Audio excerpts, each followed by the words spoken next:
My dear friends, it's me Prasad. എൻ്റെ എല്ലാ സഹോദരി സഹോദരന്മാർക്കും സുഖമാണ് എന്ന് പ്രതീക്ഷിക്കണു. എങ്ങനെ ജീവിതമൊക്കെ എങ്ങനെ വളരെയധികം ഹാപ്പിയായി മുന്നോട്ട് പോകുന്നു എന്ന് ഞാൻ പ്രതീക്ഷിക്കണു. ജോലിയും കാര്യങ്ങളൊക്കെ അല്ലെങ്കിൽ പഠനവും കാര്യങ്ങളൊക്കെ വളരെ ഭംഗിയായി പോകുന്നു എന്ന് പ്രതീക്ഷിക്കുന്നു. അപ്പോൾ അതുകൊണ്ട് നന്നായി വെള്ളം കുടിക്കുക, നന്നായി പുസ്തകം നല്ല നല്ല മോട്ടിവേഷണൽ ബുക്സൊക്കെ കളക്ട് ചെയ്ത് നന്നായി വായിക്കുക. അതുപോലെ അറിവ് ഒരുപാട് ശേഖരിക്കുക, നന്നായി എക്സസൈസ് ചെയ്യുക, നന്നായി വെള്ളം കുടിക്കുക, നല്ല ഭക്ഷണം കഴിക്കുക, അതുപോലെ തന്നെ നന്നായി ഉറങ്ങുക. അതുപോലെ ഇങ്ങനെയുള്ള എന്താ പറയുക, നമ്മുടെ ജീവിതത്തിൽ പ്രധാനപ്പെട്ട കുറേ കാര്യങ്ങളില്ലേ, അതുപോലെ നന്നായി കുളിക്കുക, 2 നേരം കുളിക്കുക. ഇങ്ങനെ പ്രധാനപ്പെട്ട ഒരുപാട് കാര്യങ്ങളുണ്ട്. ഈ കാര്യങ്ങളൊക്കെ നമ്മൾ കറക്റ്റായിട്ട് മുന്നോട്ട് കൊണ്ടുപോകണം, വളരെ ഭംഗിയായി കൊണ്ടുപോകണം. 2025 നിന്ന് 2026 നമ്മൾ പ്രവേശിക്കുമ്പോൾ നമ്മൾ പുതിയൊരു വ്യക്തിയാകണം. പുതിയൊരു വ്യക്തി എന്ന് പറഞ്ഞാൽ നമ്മൾക്ക് നമ്മളെ തന്നെ വളരെയധികം സ്നേഹത്തോടു കൂടി കാണാൻ സാധിക്കണം, അല്ലേ? നിങ്ങൾ ആലോചിച്ച് നോക്കൂ, സ്വയം വളരെയധികം സ്നേഹത്തോടു കൂടി, വാത്സല്യത്തോടു കൂടി, ബഹുമാനത്തോടു കൂടി കാണാൻ സാധിക്കുക എന്നുള്ളത് എത്രത്തോളം വലിയ കാര്യമാണ്. നിങ്ങൾ ചിന്തിച്ച് നോക്കേ, ജസ്റ്റ് ഒന്ന് ചിന്തിച്ച് നോക്കൂ, അല്ലേ? ഇന്ന് നമ്മൾ ചെറിയൊരു കഥ പറയാൻ പോവുകയാണ്, ഒരു കുഞ്ഞു കഥ കേട്ടോ. ഒരു സന്തുഷ്ട കുടുംബം എന്ന് പറഞ്ഞാൽ പോലെ വളരെയധികം സന്തുഷ്ട കുടുംബം. ആ കുടുംബത്തിൽ അച്ഛനുണ്ട്, അമ്മയുണ്ട്. ആ രക്ഷിതാക്കൾക്ക് 2 മക്കളുണ്ട്. ഈ 2 മക്കളും ആൺകുഞ്ഞുങ്ങളാട്ടോ, ആൺകുട്ടികളാണ്. അങ്ങനെ അച്ഛന് നല്ല ജോലിയാണ്. അച്ഛൻ എന്ത് ചെയ്യുന്നു, ജോലിയും ചെയ്ത് എന്താ പറയുക വീട്ടിലേക്ക് വരും. അത്യാവശ്യം നല്ല ശമ്പളവും കാര്യങ്ങളൊക്കെ ഉണ്ട്. ഫൈനാൻഷ്യൽ പരമായിട്ട് യാതൊരു ബുദ്ധിമുട്ടും ഇല്ല.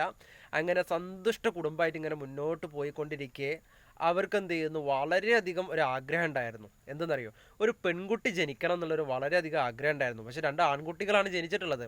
ഒരു പെൺകുട്ടി ഉണ്ടെങ്കിൽ വളരെയധികം എന്താ പറയുക, ഞങ്ങൾക്ക് ഒന്നുകൂടെ എന്ത് ചെയ്യും, ഞങ്ങൾക്കൊരു അതായത് ഈ 2 ആൺകുട്ടികൾക്ക് എന്ത് ചെയ്യുന്നു, ഞങ്ങൾക്ക് നല്ലൊരു പെങ്ങളെ കിട്ടുമല്ലോ, പിന്നെ ഈ അച്ഛനമ്മയ്ക്ക് എന്ത് ചെയ്യുന്നു, രക്ഷിതാക്കൾക്ക് ഞങ്ങൾക്ക് ഒരു മകളെ കിട്ടുമല്ലോ എന്നുള്ള സന്തോഷമൊക്കെ ഉണ്ടായിരുന്നു.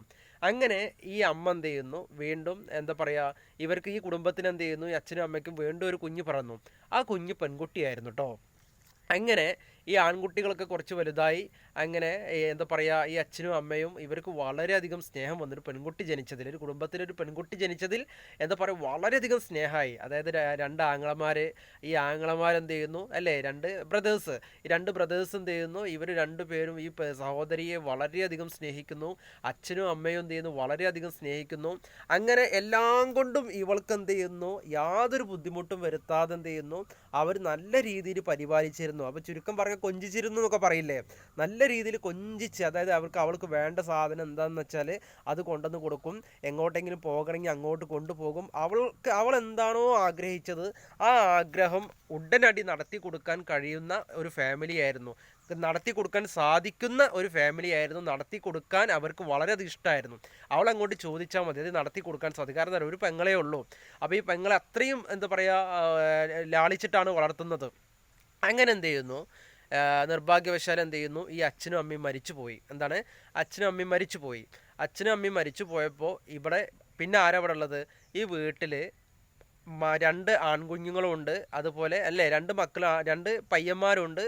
അതുപോലെ ഇവർക്കുള്ള പെങ്ങളുണ്ട്. അങ്ങനെ എന്ത് ചെയ്യുന്നു, ഇവളെന്ത് ചെയ്യുന്നു, ഇങ്ങനെ കൊഞ്ചിച്ച് വളർത്തിയോണ്ട് അവൾക്ക് ജോലിയൊന്നും ചെയ്യില്ല. ഈ പെൺകുട്ടി എന്ത് ചെയ്യുന്നു, ജോലിയും കാര്യങ്ങളൊന്നും ചെയ്യില്ല. അങ്ങനെ എന്ത് ചെയ്യുന്നു, ഈ പയ്യന്മാരല്ലേ, ആ പയ്യന്മാർ കല്യാണം കഴിച്ചു. 2 പേരും കല്യാണം കഴിച്ചു. അങ്ങനെ ആ വീട്ടിൽ എന്ത് ചെയ്യുന്നു, 4 പേരല്ലേ, 2 4 5 പേര്, 5 അംഗങ്ങളായി. ഇവളെ കല്യാണം കഴിഞ്ഞിട്ടില്ല, സഹോദരീൻ്റെ കല്യാണം കഴിഞ്ഞിട്ടില്ല. കാരണം എന്താണെന്ന് വെച്ചാൽ അവൾക്ക് കല്യാണം കഴിക്കാൻ കൂട്ടാക്കുന്നില്ല, എത്രയായാലും കല്യാണം കഴിക്കാൻ കൂട്ടാക്കുന്നില്ല. പക്ഷേ വേറൊരു കുഴപ്പമുണ്ട്, അവൾ ജോലിയും ചെയ്യുന്നില്ല, ഒരു ജോലിയും ചെയ്യുന്നില്ല. വെറുതെ ഇരിക്കുക, ഒരുപാട് ഭക്ഷണം കഴിക്കുക. അത് കുഞ്ഞുനാളിലേ ഉള്ള ശീലമാണ്. ആ ശീലം ഇങ്ങനെ വളർന്ന് വലുതായി അവളെന്ത് ചെയ്തു, വളരെയധികം നല്ല തടി വെച്ചു. അങ്ങനെ എന്ത് ചെയ്യുന്നു, ഈ തടി കുറയ്ക്കാൻ വേണ്ടി ആങ്ങളമാരെ, അല്ലേ, ബ്രദേഴ്സ് എപ്പോഴും പറയും, നീ ബേക്കറി ഐറ്റംസ് ഒന്നും ഒരുപാട് കഴിക്കല്ല, നീ നന്നായി ജോലി ചെയ്യേ, നീ ഇങ്ങനെ മടി പിടിച്ചിരിക്കല്ല എന്ന് എന്ത് പറഞ്ഞാലും എന്ത് ചെയ്യുന്നു, ആ കുഞ്ഞുനാൾ അത്രയ്ക്കും ലാളിച്ച് വളർത്തിയ ആ ഒരു ശീലം എന്ത് ചെയ്യുന്നു, അവൾ വലുതായിട്ടും എന്ത് ചെയ്യുന്നു, ശീലിച്ചുകൊണ്ട് പറഞ്ഞാൽ കേൾക്കില്ല, എന്ത് പറഞ്ഞാലും കേൾക്കില്ല, തന്നിഷ്ടമാണ്. അതായത് ഞാൻ വിചാരിച്ച് മാത്രം എനിക്ക് മതി, എന്താ പറയുക, എനിക്ക് മാത്രം ചെയ്താൽ മതി, മറ്റുള്ളവരൊന്നും എന്നെ ഭരിക്കാൻ വരണ്ട എന്നുള്ളൊക്കെ ഒരു കൺസെപ്റ്റായി. അങ്ങനെ എന്ത് ചെയ്യുന്നു, ഇവളെ അങ്ങനെ എന്ത് ചെയ്യുന്നു, ആ വീട്ടിൽ എന്ത് ചെയ്യുന്നു, ഇവരെ വലിയ വീടാട്ടോ, അച്ഛനും അമ്മയും ഇവരെ ഈ കുടുംബത്തിൻ്റെ വീട് എന്ന് പറഞ്ഞാൽ വലിയ വീടാണ്. അങ്ങനെ എന്ത് ചെയ്യുന്നു, ഈ വീട്ടിൽ ഒരുപാട് റൂമുകൾ എന്ത് ചെയ്യുന്നു, ഒഴിഞ്ഞടക്കുന്നുണ്ട്, ഒരുപാട് റൂമുകൾ ഒഴിഞ്ഞടക്കുന്നുണ്ട്. അങ്ങനെ ഇരിക്കെ ആ പരിസരത്ത് എന്ത് ചെയ്യുന്നു, സ്കൂളുണ്ട് കേട്ടോ, ആ പരിസരത്ത് തൊട്ടടുത്ത് സ്കൂളുണ്ട്. ആ സ്കൂളിലേക്ക് ഒരു പുതിയൊരു അധ്യാപകൻ വന്നു. അധ്യാപകൻ എന്ത് ചെയ്യുന്നു, വീട് അന്വേഷിച്ച് നടന്നപ്പോൾ എന്ത് ചെയ്യുന്നു, അധ്യാപകന് എവിടെയും വീട് കിട്ടിയില്ല.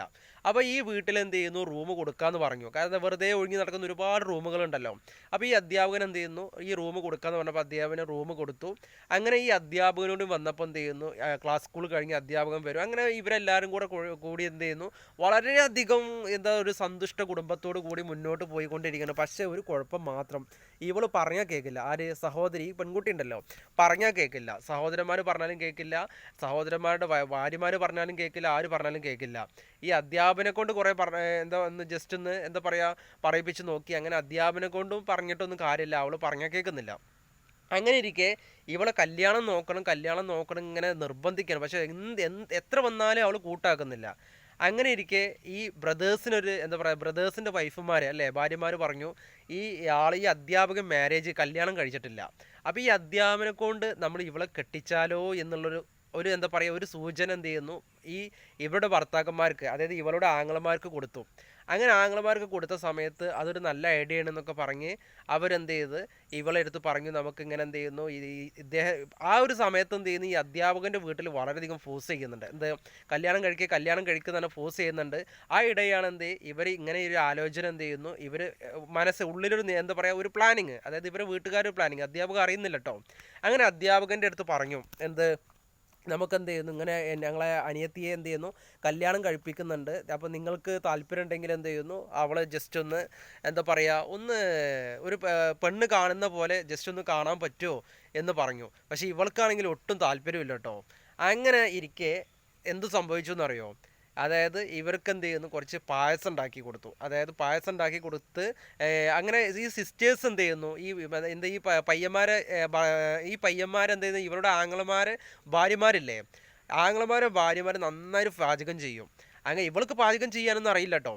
അവരെന്ത് ചെയ്യുന്നു, പാചകം ചെയ്ത് ഫുള്ള് റെഡിയാക്കി വെച്ചു. എന്നിട്ട് അവളുടെ അടുത്ത് പറഞ്ഞു, ഇത് നീ ജസ്റ്റ് ഒന്ന് കൊണ്ടേ കൊടുത്താൽ മതി, അധ്യാപകൻ്റെ അടുത്ത് ജസ്റ്റ് ഒന്ന് കൊണ്ടേ കൊടുത്താൽ മതി, പെണ്ണ് കാണൽ ചടങ്ങ് അതോടുകൂടി കഴിഞ്ഞു എന്ന് പറഞ്ഞു. അങ്ങനെ അവൾ പറഞ്ഞു, മനസ്സോട് കൂടിയിട്ട് അവൾ സമ്മതിച്ചു. പെൺകുട്ടി എന്ത് ചെയ്യുന്നു, സമ്മതിച്ചു. സിസ്റ്റർ സമ്മതിച്ചു. അങ്ങനെ സമ്മതിക്കുക എന്ന് മാത്രമല്ല, അവൾ കിച്ചണിൽ പോയിട്ട് ഈ പായസത്തിൽ എന്ത് ചെയ്യുന്നു, പായസത്തിൽ ഒരുപാട് ഉപ്പ് വാരിയിട്ടു. അതുപോലെ ഭക്ഷണങ്ങളൊക്കെ ഉണ്ടാക്കിച്ചത്, അതിലൊക്കെ കുറേ മുളകും പൊടിയും കുറേ എന്താ പറയുക, ഒത്തിരി എന്താ പറയുക, ആ ഒരു ഭക്ഷണം അലങ്കോലപ്പെടുത്തി അവൾ. എന്നിട്ടാണ് ഈ അധ്യാപകൻ്റെ അടുത്ത് കൊണ്ടുവന്ന് വെച്ച് കൊടുത്തത്. അങ്ങനെ കൊണ്ടുവന്ന് വെച്ച് കൊടുത്തു എന്നുള്ളതല്ല, കാരണം അവൾക്ക് കല്യാണം കഴിക്കാൻ താല്പര്യമില്ലല്ലോ, അവൾക്ക് തന്നെ മടിച്ചല്ലേ. അതായത് അങ്ങനെ വെറുതെ ഇരുന്ന് തിന്നുക, വെറുതെ ഉറങ്ങുക, വെറുതെ ആരും പറഞ്ഞ് കേൾക്കാതിരിക്കുക, അങ്ങനെയല്ലേ. അങ്ങനെ ഈ ഉപ്പും കാര്യങ്ങളൊക്കെ ഓവറായിട്ട് മുളകും പൊടി കെട്ട ഈ ഭക്ഷണം ഈ അധ്യാപകന് കൊണ്ടുവന്ന് കൊടുത്ത സമയത്ത് അധ്യാപകന് വളരെയധികം എന്താ പറയുക, ബുദ്ധിമുട്ടായിട്ട് തോന്നി. മീൻസ് വളരെയധികം ബുദ്ധിമുട്ടായത്. ഇത് എന്തൊരു പെണ്ണാണ് എന്ന് പറഞ്ഞിട്ട് അന്നത്തോട് കൂടിയിട്ട് ആ അധ്യാപകൻ അവിടുന്ന് ഓടി രക്ഷപ്പെടുകയാണ് ചെയ്തത്. ഇനി മേലാൽ ഞാൻ ഈ വീട്ടിൽ നിൽക്കില്ല, എനിക്ക് വീട്ടിൽ നിൽക്കാൻ എന്ത് ചെയ്യുന്നു പറ്റില്ല എന്ന് പറഞ്ഞിട്ട് ആ അധ്യാപകൻ അവിടുന്ന് എസ്കേപ്പായി. ഇത് എന്താ പറയുക, ഇത് വളരെയധികം ഈ ബ്രദേഴ്സിന് ഇറിറ്റേറ്റ് ആയി. കാരണം ഒരു അധ്യാപകൻ്റെ മുന്നിൽ വെച്ച് ഇങ്ങനെ പെങ്ങൾ ചെയ്തപ്പം ആ ബ്രദേഴ്സിന് വളരെ ഇറിറ്റേഷൻ വന്ന സമയത്ത് അതിൽ മൂത്ത ബ്രദർ എന്ത് ചെയ്യുന്നു, ഈ സഹോദരിയിട്ട് നന്നായി പ്രഹരിച്ചു. എന്നിട്ട് എന്ത് ചെയ്യുന്നു, നന്നായിട്ട് പ്രഹരിച്ച സമയത്ത് ഇവൾക്ക് വളരെയധികം വിഷമം വന്നു. കാരണം അങ്ങനെ തല്ലാറൊന്നുമില്ല ഇതുവരെ, അവൾക്ക് അതുവരെ അടിയൊന്നും കിട്ടിയിട്ടില്ല ബ്രദേഴ്സിൻ്റെ അടുത്തുനിന്ന്, ആരടുത്തും കിട്ടിയിട്ടില്ല, അത്രയും ലാളിച്ച് വളർത്തിയല്ലേ. അങ്ങനെ അവൾക്ക് വളരെയധികം സങ്കടം വന്നിട്ട് അവൾ അന്ന് രാത്രി ഉറങ്ങിയില്ല. ഇത് മൊത്തം ആലോചിച്ച് നടന്നു. അങ്ങനെ ഇത് മൊത്തം ആലോചിച്ച് നടന്ന സമയത്ത് അവൾ കരഞ്ഞു. ആദ്യമായിട്ട് എന്ത് ചെയ്യുന്നു, വിഷമം കൊണ്ട് കരഞ്ഞു. കാരണം എന്താണെന്നറിയോ, അതായത് ഞാൻ വളരെയധികം തെറ്റാണ് ചെയ്തത്. ഒരു അധ്യാപകൻ വന്നു എന്നെ പെണ്ണ് കാണാൻ സമയത്ത് ഞാൻ ഇദ്ദേഹത്തോട് ഒരിക്കലും ചെയ്യാൻ പാടില്ലായിരുന്നു. അങ്ങനെ അവൾക്ക് സ്വയം കുറ്റബോധം വരികയാണ്. വന്നു ഞാനങ്ങനെ ചെയ്യാൻ പാടില്ലായിരുന്നു ഒരുപാട് മനസ്സിൽ പറഞ്ഞ് അവൾക്ക് തിരിച്ചറിവ് വെച്ചു. ഇനി മേലാൽ ഞാൻ ഇങ്ങനൊന്നും ചെയ്യരുത്, എൻ്റെ പോക്ക് ശരിയല്ല, എൻ്റെ പോക്ക് ഇങ്ങനെ പോയി കഴിഞ്ഞാൽ ഒട്ടും എന്ത് ചെയ്യുന്നു, എൻ്റെ ജീവിതം എനിക്ക് മാറ്റുവാൻ കഴിയില്ല, എന്നെ ആരും ഇഷ്ടപ്പെടില്ല, എൻ്റെ ഈ സ്വഭാവം എനിക്ക് പാടാൻ മാറ്റണം എന്നുള്ള അവൾ അന്ന് ആ രാത്രി ഉറങ്ങാൻ കിടക്കുന്ന നേരത്ത് അവൾ ചിന്തിക്കുകയാണ്. അങ്ങനെ പിറ്റത്തെ ദിവസം എന്ത് ചെയ്യുന്നു, അവൾ എന്താ പറയുക വളരെയധികം ഒരു പുതിയ ആളായി ജീവിക്കുന്നു, പുതിയൊരാളായി വരുന്നു. അങ്ങനെ അവളെന്ത് ചെയ്യുന്നു, അടുക്കളയിൽ കയറുന്നു, ജോലി ചെയ്യുന്നു. മറ്റുള്ള ജോലികളൊന്നും ഏട്ടത്തിമാരെന്ത് ചെയ്യുന്നു, അവളുടെ ഹസ്ബൻഡിൻ്റെ എന്താ പറയുക വൈഫുമാർ ചെയ്യുന്നതിനേക്കാൾ ജോലി എന്ത് ചെയ്യുന്നു അവൾ വീട്ടിൽ ചെയ്യുന്നു. അങ്ങനെ അവളുടെ തടി അത്രയും ജോലി ചെയ്യുന്നത് മൂലം എന്ത് ചെയ്യുന്നു അവളുടെ പൊണ്ണത്തടിയും അവളുടെ എന്ത് ചെയ്യുന്ന ഫാറ്റി അല്ലേ, അതായത് ഒരുപാട് എന്താ പറയുക കുടവയറൊക്കെ ചാടിയുള്ള ആ തടിയൊക്കെ കംപ്ലീറ്റ്ലി മാറി അവൾ എന്ത് ചെയ്യുന്നു ഒരു യങ് നല്ലൊരു എന്താ പറയുക ചുറുചുറുക്കുള്ള എന്ത് ചെയ്യുന്നു ഒരു പെൺകുട്ടിയായി മാറുന്നു. അങ്ങനെ എന്ത് ചെയ്യുന്നു അവളുടെ ആ ഒരു സ്വഭാവം, പുതിയൊരു സ്വഭാവം എല്ലാവരും ഇഷ്ടപ്പെടുന്നു. അങ്ങനെ ആ നാട്ടിൽ വലിയൊരു എന്താ പറയുക ഒരു സമ്പന്നനായിട്ടുള്ള ഒരു പയ്യൻ ആ പെൺകുട്ടിയെ ഒന്ന് പെണ്ണ് കാണുന്നു. അങ്ങനെ കല്യാണം കഴിക്കുന്നു. അവളുടെ ജീവിതം വലിയൊരു മാറ്റത്തിലേക്ക് വരുന്നു എന്നുള്ളതാണ്. അപ്പോൾ നമ്മുടെ ജീവിതത്തിൽ നമ്മൾ മനസ്സിലാക്കേണ്ട സംഭവം എന്താണെന്ന് അറിയോ? തിരിച്ചറിവാണ് നമ്മുടെ ജീവിതത്തിൽ നമ്മളെ മാറ്റുന്നത്, അല്ലേ? എപ്പോഴും നമുക്ക് വേണ്ടത് എന്താണ്? തിരിച്ചറിവ്, അല്ലേ? നമ്മൾക്കൊക്കെ പലപ്പോഴും പല കാര്യങ്ങളും നമ്മൾ ചെയ്യാറുണ്ട്, കേൾക്കുമ്പോൾ നമ്മൾ പ്രതികരിക്കാറുണ്ട്, അല്ലേ? പലപ്പോഴും ദേഷ്യം വരരുത് അല്ലേ? പെട്ടെന്ന് നമുക്ക് ദേഷ്യം വരും, നമ്മൾ പെട്ടെന്ന് പ്രതികരിച്ചു പോകും, അല്ലേ? നമ്മൾ പെട്ടെന്ന് ദേഷ്യം വരുന്ന സമയത്ത് നമ്മൾ പെട്ടെന്ന് പ്രതികരിക്കാത്തൊരവസ്ഥ ആലോചിച്ച് നോക്കൂ. ആ ഒരു എന്താ പറയുക ആ ഒരു പ്രശ്നം അതോട് കൂടിയിട്ട് എന്ത് ചെയ്യുന്നു സോൾവ് ചെയ്ത് അതോട് കൂടിയിട്ട് എന്ത് ചെയ്യുന്നു പരിഹരിക്കപ്പെടാൻ സാധിക്കുന്നുള്ളതാണ്. അതുകൊണ്ട് നമുക്ക് എപ്പോഴും നമ്മൾ തിരിച്ചറിവ്, അല്ലേ? തിരിച്ചറിവാണ് നമ്മുടെ ജീവിതത്തിൽ ഏറ്റവും വലിയ പ്രധാനം എന്നുള്ളത്, അല്ലേ? അപ്പോൾ ഏതൊരു മനുഷ്യനും തിരിച്ചറിവ് വന്നു കഴിഞ്ഞാൽ ആ മനുഷ്യൻ്റെ ജീവിതത്തിൽ വലിയ മാറ്റങ്ങൾ സംഭവിക്കും. ഞാൻ ഇത്രയേ ഉള്ളൂ, എനിക്കിങ്ങനെ ഒരുപാട് മാറണം, എൻ്റെ ശരീരം എനിക്ക് മാറ്റണം, എൻ്റെ പൊണ്ണത്തടി എനിക്ക് മാറ്റണം, എൻ്റെ ജോബ് എനിക്കൊന്ന് ചേഞ്ച് ചെയ്യണം, എൻ്റെ ഈ അവസ്ഥ എനിക്ക് പോരാ, അല്ലെങ്കിൽ എന്ത് ചെയ്യുന്നു എനിക്ക് നന്ന വൃത്തിയോട് കൂടി നടക്കണം, എനിക്ക് എന്ത് ചെയ്യുന്നു മറ്റുള്ള ആളുകൾ എന്നെ ഇഷ്ടപ്പെടാനുള്ള ഒരു ക്യാരക്ടർ കൊണ്ടുവരണം, അല്ലേ? എപ്പോഴും എല്ലാവരും എന്നെ സ്നേഹിക്കണം, എനിക്ക് അങ്ങോട്ടേക്ക് സ്നേഹിക്കണം, എനിക്ക് വേണ്ട സംഭവങ്ങളൊക്കെ എനിക്ക് മേടിക്കാൻ സാധിക്കണം എന്നൊക്കെ ഒരു എന്താ പറയുക ഒരുപാട് തിരിച്ചറിവുകളാണ് ഒരു മനുഷ്യൻ്റെ ജീവിതത്തിൽ വലിയ മാറ്റങ്ങൾ സംഭവിക്കുന്നത്. ഇപ്പോൾ ലഹരി പദാർത്ഥങ്ങൾ ഉപയോഗിക്കുന്ന ആളാണെങ്കിൽ ഞാൻ ഇങ്ങനെ ലഹരി പദാർത്ഥങ്ങൾ ഉപയോഗിച്ചാൽ എൻ്റെ വിലപ്പെട്ട ജീവിതം എനിക്ക് നഷ്ടപ്പെട്ടു പോകും, ഞാനിങ്ങനെ ലഹരി പദാർത്ഥം ഉപയോഗിച്ച് കഴിഞ്ഞാൽ എൻ്റെ എന്താ പറയുക നല്ലൊരു ജീവിതം എനിക്ക് നഷ്ടപ്പെട്ടു പോകും, എൻ്റെ യൗവനം എനിക്ക് നഷ്ടപ്പെടും, എൻ്റെ എന്താ പറയുക എൻ്റെ യുവത്വം എനിക്ക് നഷ്ടപ്പെടും, അല്ലേ? ഇങ്ങനെയൊക്കെ നമ്മൾ ചിന്തിക്കേണ്ട ഒരു കാര്യമാണ്. അപ്പോൾ നമുക്ക് എപ്പോഴും വേണ്ടത് എന്താണ്?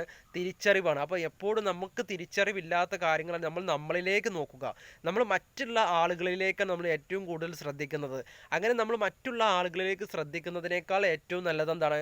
നമ്മൾ നമ്മുടെ ഉള്ളിലേക്ക് നോക്കി നമ്മുടെ നെഗറ്റീവ് എന്താ, നമ്മുടെ പോസിറ്റീവ് എന്താണോ തിരിച്ചറിഞ്ഞിട്ട് അതിനെ നമ്മൾ പരിഹരിക്കാനും അതിന് നമ്മൾ മരുന്ന് കൊടുക്കാനും അതിന് കറക്റ്റായിട്ടുള്ള സമയത്ത് നമുക്ക് ടാബ്ലറ്റ് കഴിക്കാനും നമ്മൾ എന്ത് ചെയ്യുന്നു മരുന്ന് കഴിച്ച് സുഖപ്പെടുത്താനും ഭേദപ്പെടുത്താനും ശ്രമിക്കുകയാണെങ്കിൽ നമ്മുടെ ജീവിതത്തിൽ നമ്മൾ വലിയ മാറ്റങ്ങൾ നമുക്ക് കൈവരിക്കാൻ സാധിക്കുന്നുള്ളതാണ്. അതുകൊണ്ട് നമുക്ക് വീണ്ടും പുതിയൊരു വീഡിയോ പുതിയ എപ്പിസോഡുമായി കാണാം. Okay, bye bye.